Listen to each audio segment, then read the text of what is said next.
65 pang Scarborough. Kalahati pala tayo. Ayos naman pag makabiyahe. Masaya talaga pag makabiyahe kami papunta ng Scarborough. Pero huwag lang sanang ngarangin. Ganun. Oo.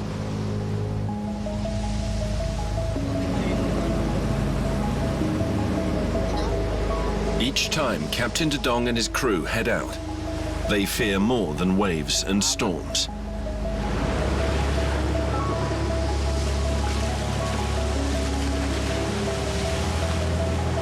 In the South China Sea, these Filipino fishermen watch for a threat worse than the sea itself. Ayun, sinusundan natin ng Chinese, hindi tayo papasukin nila. Bago yung isang barko doon, sumunod na naman, nagsasalubong, salubungin nila para harangin tayo nila na hindi tayo makapasok doon sa Scarborough Show. Kailangan pauwiin na yan. Delikado, kung pupunta pa tayo doon, delikado, bubuin tayo. In waters international law assigns to the Philippines, China calls the shots.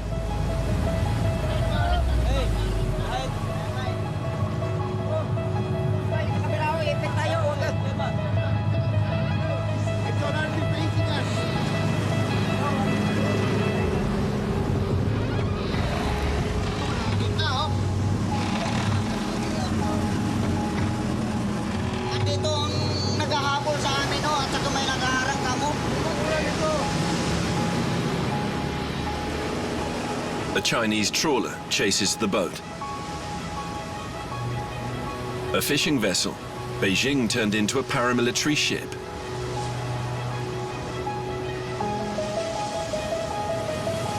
The Coast Guard appears on the horizon and blocks our path. A Chinese naval warship patrols the area. 3 vessels surround us. Baba naman silang tubig yan. Ano dyan? Alam ka sa balaran mo yung buhay natin. 70 lang. Sobra naman. Sobra daw.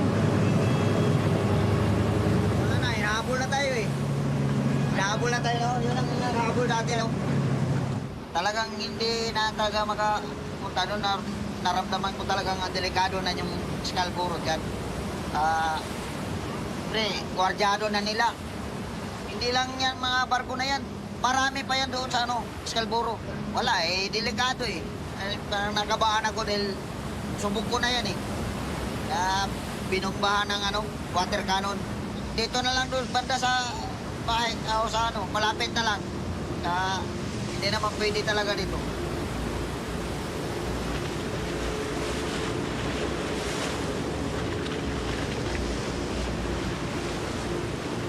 Sila sa katulad sa atin. Talagang wala tayong magagawa talaga. Marami sila yan eh. Late lang yung Pilipinas.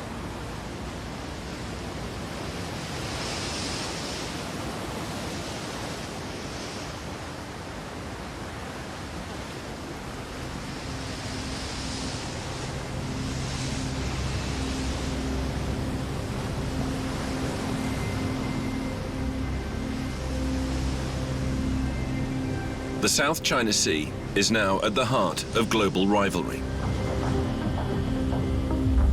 7 countries claim these waters rich in oil and gas and crossed by over a third of global sea trade. But China says the sea is theirs. 中国坚定地维护在南海的主权和海洋权益。 Citing so-called historic rights, Beijing has claimed almost all of this sea since 2009, an area marked out by these 10 lines. 中国人民在南海的活动已有2000多年历史。中国最早发现、命名和开发利用南海诸岛及相关海域。 To cement its control, China, which now has the world's biggest fleet, has militarized reefs and turned islands into bases. Our goal is to monitor the activities there, most especially the activities that China are doing there. We want them to know that this is a part of the Philippine territory. If you do not defend your territory, you will not become a state because a state must have a territory. In 2016, the Permanent Court of Arbitration ruled in the Philippines' favor. China has no claim on the region, but Beijing rejected the ruling and stepped up provocation. Its Coast Guard harasses and attacks anyone entering the sea. I call them pirates because this is their actions in the South China Sea are exactly what pirates do. Collision, starboard side. Sir, malapit na sila, sir. Collision, sir. Starboard side, sir. Collision.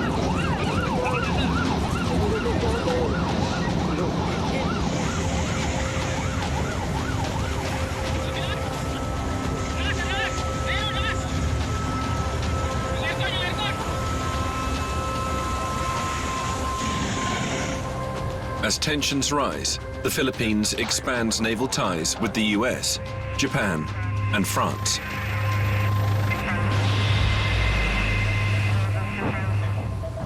A naval showdown Filipino fishers can only watch, powerless.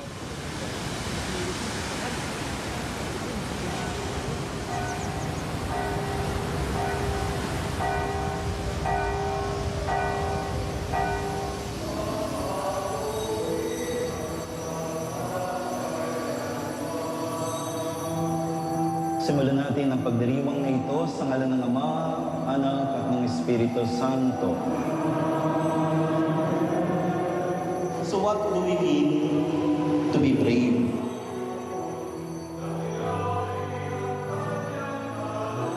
A few days ago, may mga fisher folks na bumisita po. Ang layon po nila ay pumunta sa Scarborough Shoal.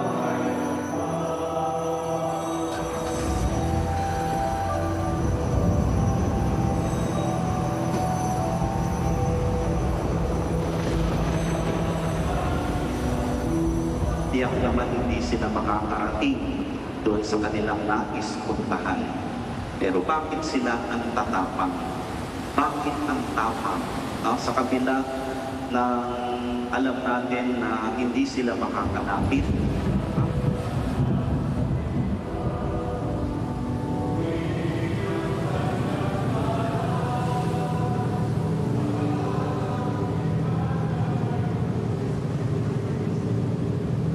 Mga 15 hours pa ganito ang mga panahon. 16, 17, ganyan. Ito, papunta na Scarborough. Takot tayo, pero tingnan natin kung anong kuha nila. Makikita natin sila ngayon.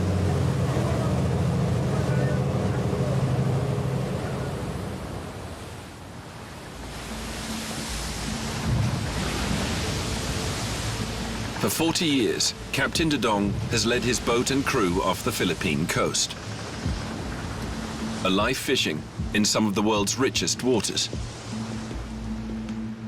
Marami talagang isda dyan sa Scarborough, kaya lagi kami nagbalik-balik dyan. Dahil dyan talaga ang maraming pila. But uncertain of reaching the reef, on the way to Scarborough, the crew revert to a traditional method. The payao. A buoy anchored at sea with plant material hanging beneath to attract fish. The boat circles the payao and takes what the sea will give. Hindi sa amin yan ang balsa, walang, pwede lang dito lang, kawil. Unti lang, unti. Sige, ikot na lang. Ikot. Lain na. Bariliting maliit, 1 kilo. Wow, ganito sana, karami. Lagi, para, good. Sana lagi pag ganito. Okay. Teko. Yun talaga, ito ay bira lang 2 piraso, 3 piraso. Kalburo, 1 banyera, mahuli ka agad. Ito, maliit. Hindi na mabinta.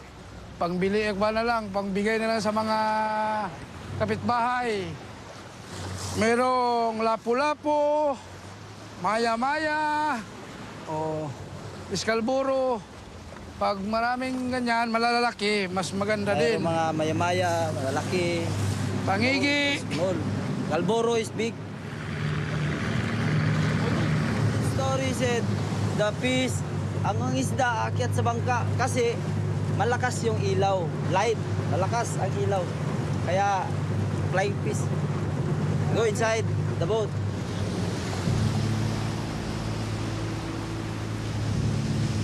Then the talk of miracle catches stops short.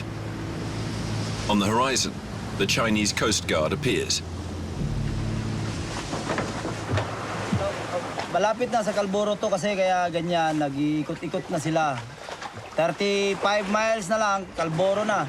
Ang ginagawa nila, tignan nila yung bangka, kung anong ginagawa natin dito.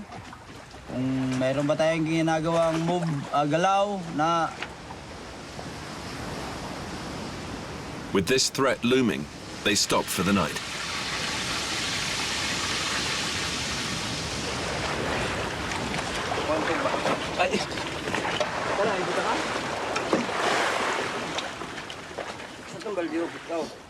Kain kayo kay libre pa.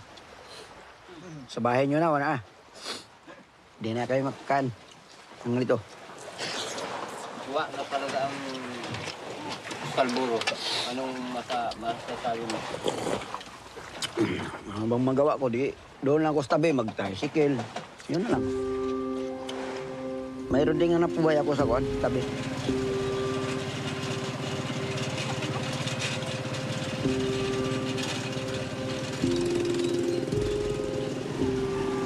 Chased by a Chinese ship, Captain Dedong finally came back to port after 2 days and 3 nights at sea.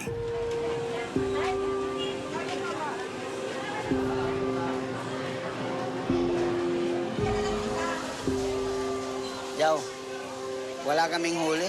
Wala huli? Oo. Wala. Walang laman yung yung payaw.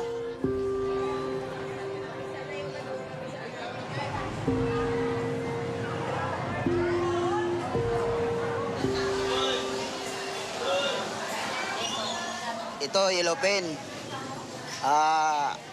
Ito, bonito. Ito, lapu-lapu. Ito ang inuhuli namin sa Scarborough. Sa ngayon, uunti-unti lang mahuhuli dahil panahon. Noon, bagsakan ng isda dito. Sir, naapektuhan din kami kasi minsan may dito, wala kaming makumprang isda. Uunti ang isda, kaya maapektuhan kami pag wala kaming isdang makukuha sa halba sa Scarborough. Mas maganda sana makapasok ang mga doon, mga nag-aanak buhay para maging mura ang isda namin. Pag hindi kami makapasok doon at kakaunti, mahal ang isda. Hindi na po na sila nakababa, naging 50% na lang yung negosyo ko.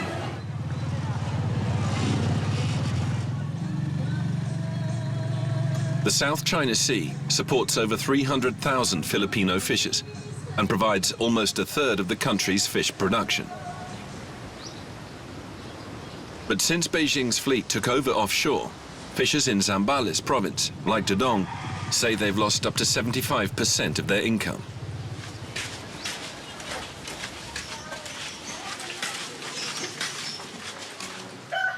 Simula 1983, sagupa ng mga bagyong hangin, tawagin mo lang si Lord. Iligtas ka niya. Talagang maswerte ako. Talagang nakapatayo ko ng ganitong bahay sa tulong ni Mrs. At saka ako rin nananagat. Gripo namin. Walang problema sa tubig. Bira lang ang makapatayo ng ganito. Bye. Mananagat ka lang. Ito yung sinigang na pork na Tagalog pa buto-buto. Itong paborito sa mga Pilipino. Before the sea was contested, Dedong could earn up to 150 euros for a week at sea, a very good wage in the country. But 7 years ago, Chinese ships arriving at Scarborough Shoal changed his life and his family's. Yeah. He lives with his daughter and one of his sons, but without his wife.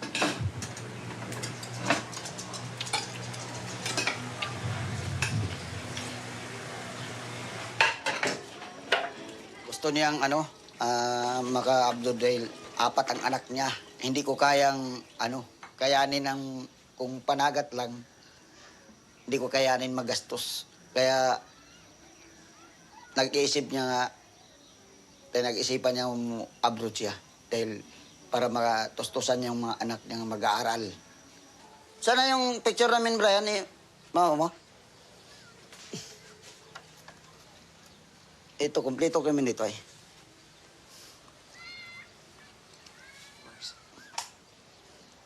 Ito misis ko. Ito ako. Dati, gwapo. Ito mga anak ko. Yan, si Brian, BG, si Biberly, si Bernard. Domestical helper. Katas ng Hong Kong. Yan ang trabaho niyan sa tagagala ng mga aso. 2 taon, minsan 1 taon. Nami-miss ko. Lagi nami-miss. Pero lagi nga kami nag-uusap pag nandito ako. Ayaw kong magdala ng apo ko ng kahit anak. Kasi ayaw ko yung matunan nila yung gawa ko nga katulad ng mangingisda. Alangan magdaling kita sa laot. Hindi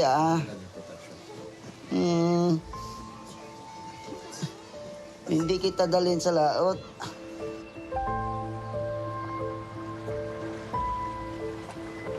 The Dong's story is shared by thousands of Filipino fishers.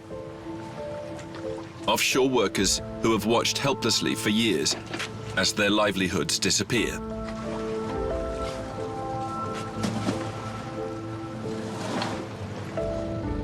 To defend their right to live off the sea, the country took China to court. Manila turned to the Permanent Court of Arbitration in The Hague in 2013, a court which rules on international disputes.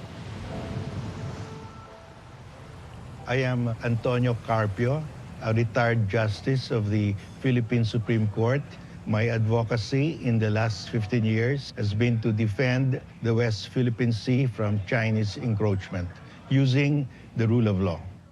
Before the arbitration, China said they owned almost 90% of the South China Sea. We said, no, you don't own, because under UNCLOS, we have also our 200 nautical mile exclusive economic zone. But the world didn't know who was correct, because it was China's word against our word. So we used the rule of law. Instead of sending our Marines to Scarborough Shoal to retake Scarborough Shoal, we sent our lawyers to The Hague to invalidate the 10-dash line. After 3 years, the court ruled China is violating Philippine sovereignty, and its claims have no legal basis. But Beijing rejected the ruling and is still operating in the area with impunity. It is not only a matter of fishing. We have to connect what's happening in the South China Sea with what's happening in other parts of the world, especially in Europe. Russia invaded Ukraine and annexed the territory of Ukraine against international law. China is doing the same in the South China Sea.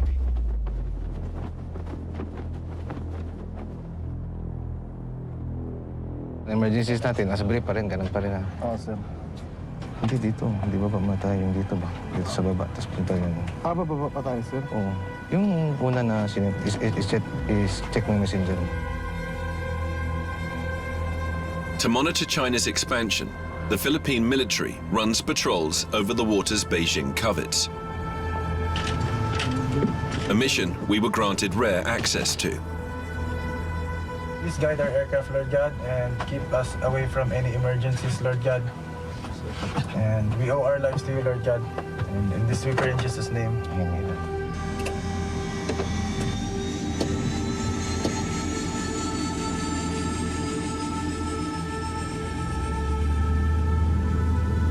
China has militarized reefs since 2013 in the Spratly Islands in the southern South China Sea. Deep water ports, runways, radar stations. The Pentagon says China has gained over 13 square kilometers of land, and more building is underway, amid unease from Filipino forces. Our goal is to monitor the activities there, most especially the activities that China are doing there, like building to put the sand to make it an island. At sea and in the air, Beijing imposes its borders.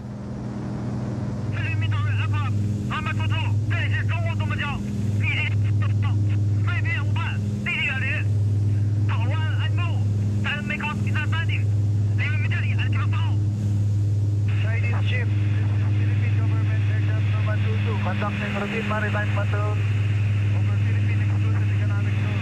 We are proceeding according to our plan. Over.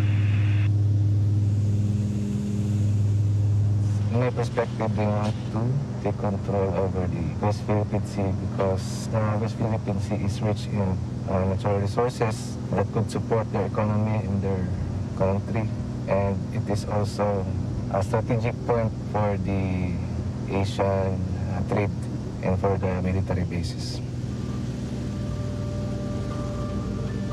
To control the Spratly Islands, Beijing now has its eye on this tiny strip of land, less than 1 square kilometer.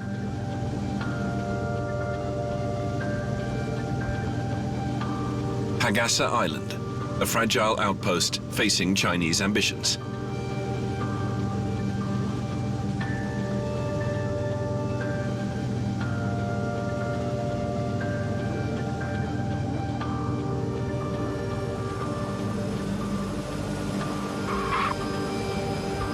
It took 9 months of talks to land on the last island in the region, still flying the Philippine flag.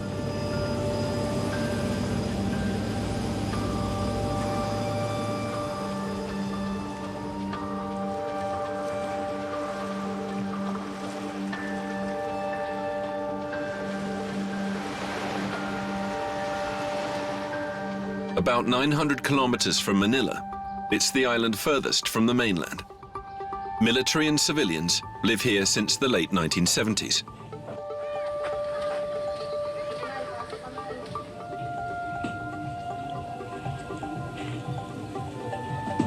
As tensions with China rise, the government fast-tracks settlement to mark its presence. About 400 people now live here, such as fishers and families with children.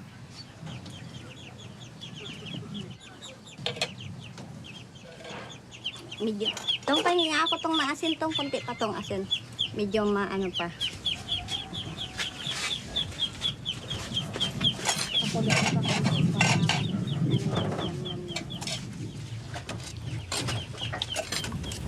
Gilenda Pacheco is the latest to move to Pagasa. She arrived with her husband and 9 children 4 months ago. Anong ginawa niya doon daw sa anong pagtrabaho niya doon? Doon, hindi natrabaho niya daw ginawa niya doon. Karpintero. Karpintero. Kaya ano pa yun, anong ginaayos niya doon? Ito na mga sirang building. Lubit na mga building na sira ang bagyong udit. Kain mo na kayo. Tabi dyan sa misa. Tabi dyan tayo. To entice more families to move to Pagasa, the government offers many incentives. Every 15 days, couples with children receive 7 kilos of rice. Water is free, and housing is also free. Ako po nagdala sa kanila dito sa dahil po dito yung trabaho ko, dinala ko na rin po sila dito para mag-aral. Mga anak ko. Saka parang sabi-sabi lang po nila yan sa baba na magulo. Pero pagdating dito, walang magulo.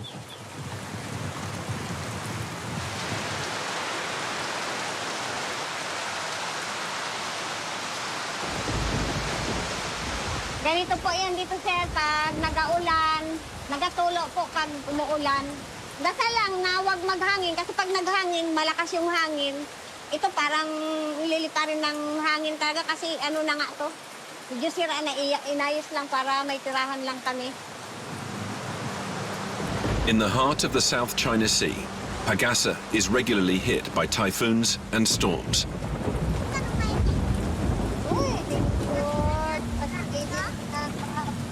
Ang ulan, ang tulog pala. Mas kinakatakutan ko po yung Chinese kaysa sa ganitong panahon. Kasi nga po, ang Chinese, hindi po namin alam kung anong nasa utak nila, kung anong gawin nila dito sa amin. Mahal namin ang Pilipinas. Kahit na ganito pa ang kalagayan namin dito sa Kalayaan, gusto pa rin po namin talaga ditong tumira dahil nga po sa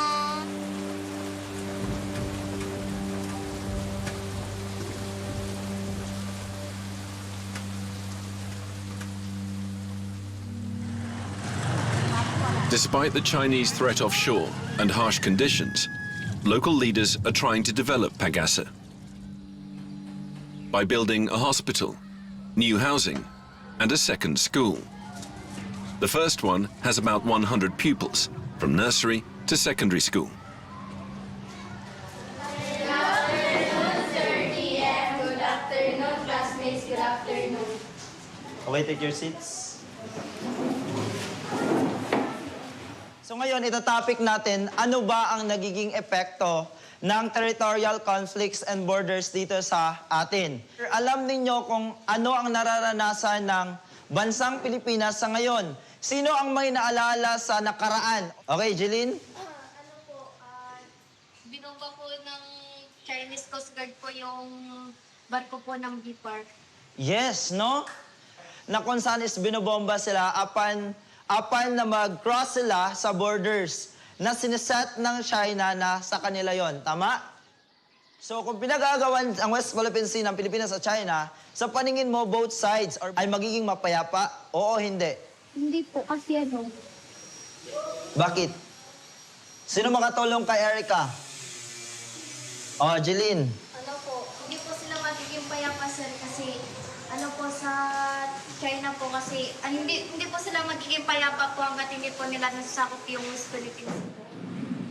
Okay, so mayroong portion na At the school, tensions in the South China Sea shape lessons with a strong patriotic tone.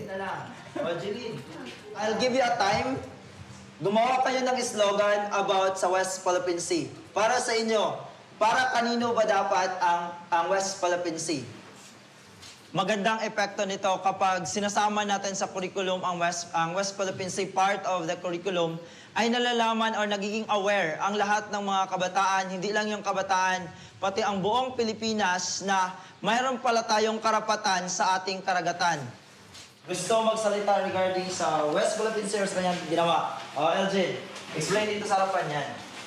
Ito po yung ginawa ko pong slogan patungkol po sa isla ng Pag-asa. So, West Philippine Sea atin to. So, yan po yung flag po na yan. Nagsisimbolo po na yung isla po na to ay sa Pilipinas po talaga to. At makikita nyo po dito yun. Yung runway po natin na maliit po. Ito po yung mga bangka, yung mga bata po na naglalaro. Ito po yung paaralan. Yun lang po. Okay, thank you so much, Aljen. Bigyan natin siya ng tatlong palapak. 1, 2, 3, go! Para kanina West Philippine Sea. West Philippine Sea, atin to! Okay, so ang West Philippine Sea ay para sa mga Pilipino!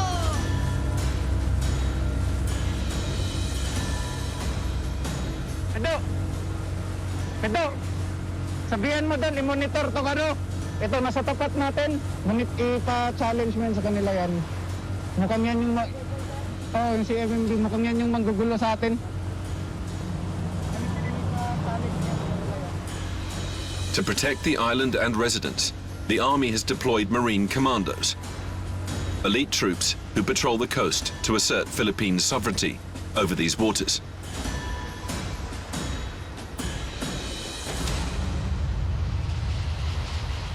But here, as across this sea, China maintains a strong offshore presence. Despite us having small boats, we're doing the best that we can to enforce what the Philippines must do. Regardless what they may have, I know for a fact that these Filipino soldiers behind me will fight for what should be here in this area of the country. After an initial approach, China's Coast Guard launches an inflatable speedboat to pursue us. Just a few hundred meters from Pagasa, Beijing marks its territory. Re-entry! Re-entry! They have a tendency to conduct aggressive maneuvers. So I know you also want to see what would happen if we go closer, but for your safety, we cannot go further. But I guess by now you already know the gravity or the extent on what happens here.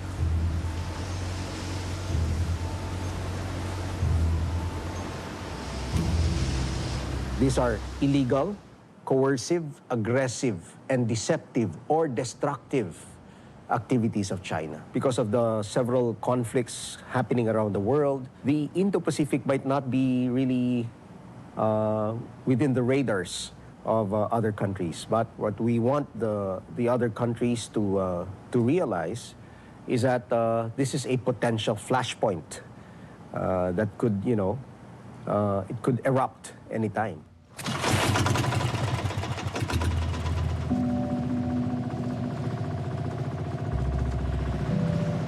Ako po si Floro Diligencia. Karanasan ko sa pangingisda ay maabot na ng 40 mahigit. Sa buong Pilipinas, halos maikot ko na po ang buong Pilipinas sa Malabo.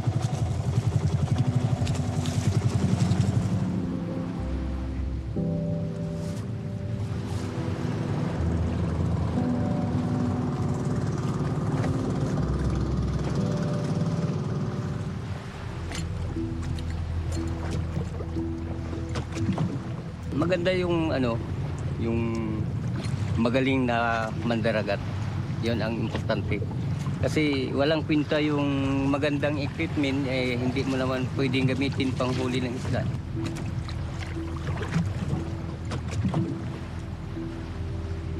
Floro Diligencia has been shaped by the sea. A life of fishing, long crossings, and big catches. Now reduced to this tiny boat.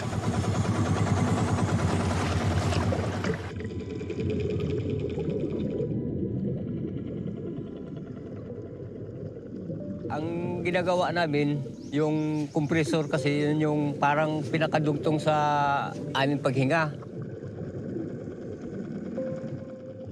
Pagdating namin sa loob ng dagat, naghahanap kami ng magandang isda. Ginagawa namin ng paraan yung palikabukin yung dagat o kaya bato para yung isda lalapit. Saka namin harangan ng lampat. Sinasalok namin. Pagkasalok,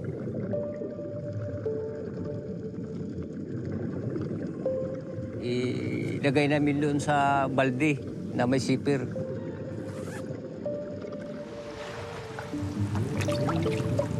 Since China barred him from Scarborough Shoal, Floro Diligencia now only catches aquarium fish.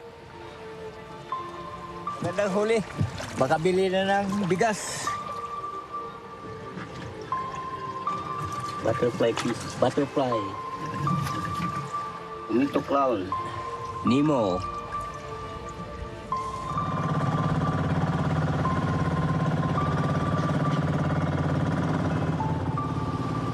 Sa puso kasi dati nanghuhuli kami ng isda na mga malalaki, pinakain namin at saka binibenta namin sa ibang tao na nakakatikim din yung karamihan ng tao. Nagtsatsaga na lang kami dito sa pang-aquarium para mabuhay. Number 1, China din, istorbo.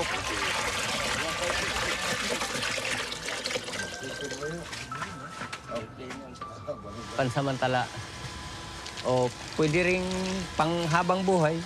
Ganun ang namin. Based on the species' rarity, he earns around 10 euro cents per fish. They'll be resold in Manila for 10 times the price and exported worldwide.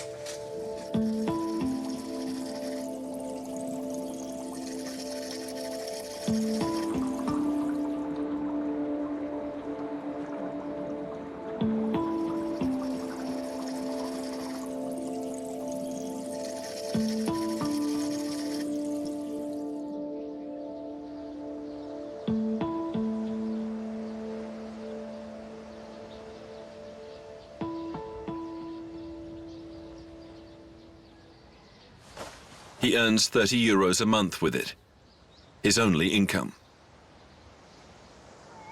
Kasi sa sobrang dami ng mga China, wala silang pangisdaan sa kanila, kaya inaangkin nila yung ari ng Pilipinas, yung mga bahura na magaganda ang isda.